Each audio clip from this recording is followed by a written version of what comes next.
सोलापूर जिल्हाधिकारी कार्यालयातील सेतू कार्यालय 14 महिने बंद असल्याने वयोवृद्ध श्रावणबाळ योजना, विधवा निराधार योजना, विद्यार्थ्यांकरता जात प्रमाणपत्र, रहिवासी दाखला व उत्पन्न दाखला याकरता ई सेवा केंद्र व तहसील कार्यालय या ठिकाणी फेऱ्या मारून शारीरिक पिळवणूक होत होती। अखेर 14 महिन्याने झालेले सेतू कार्यालय आजचा 5वा दिवस असूनही कोणतीही स्वच्छता नाही। कॉलेज चालू झाल्यामुळे विद्यार्थ्यांची गर्दी पाहायला मिळत आहे। स्वच्छता व झाडाझुडपांचे जंगल व दुर्गंधीचे वातावरण पसरलेले आहे। हे सर्व पाहताच आरबी दयावान संघटनेच्या वतीने जिल्हा प्रशासनाचा निषेध नोंदवून तात्काळ सुशोभीकरण करण्यात यावे आणि विद्यार्थ्यांना व वृद्धांना बसण्याची सोय करण्यात यावी, अन्यथा आरबी दयावान संस्थेचे अध्यक्ष विश्वभूषण कांबळे तीव्र आंदोलन करणार आहेत असा इशारा देण्यात आला आहे।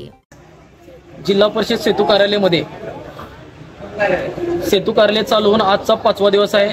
त्याच पद्धतीने 14 महिने हे कार्यालय बंद होते व त्याच पद्धतीने जे संबंधित मक्तेदार आहेत, ठेकेदार आहेत व या ठिकाणी असणारे जे कर्मचारी आहेत त्यांनी या ठिकाणी कोणत्याही पद्धतीचं लक्ष न देता अशी दुर्गंधी ठेवून या ठिकाणी सर्व विद्यार्थ्यांचे काम कार्यालयामध्ये चालू करण्यात आले।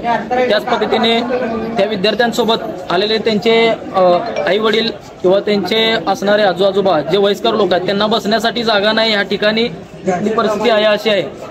या ठिकाणी बेंचची सोय नाही व स्वच्छता ही या परिसरामध्ये न करता सेतू कार्यालय चालू करण्यात आलेले आहे। बरेच आणि जे 14 महिन्यानंतर जे दुर्गंधी पसरलेले या ठिकाणी कोणत्या पद्धतीचे साफसफाई करण्यात आलेली नाही व या ठिकाणी हजूरच्या संख्येने जे विद्यार्थी कास्ट सर्टिफिकेट, डोमेसाइल सर्टिफिकेट आणि इन्कम सर्टिफिकेट काढण्यासाठी या ठिकाणी येत आहेत, तर त्या ठिकाणी त्यांची गैरसोय होत आहे व अधिकारी असं झोपेचं सोंग घेत आहेत।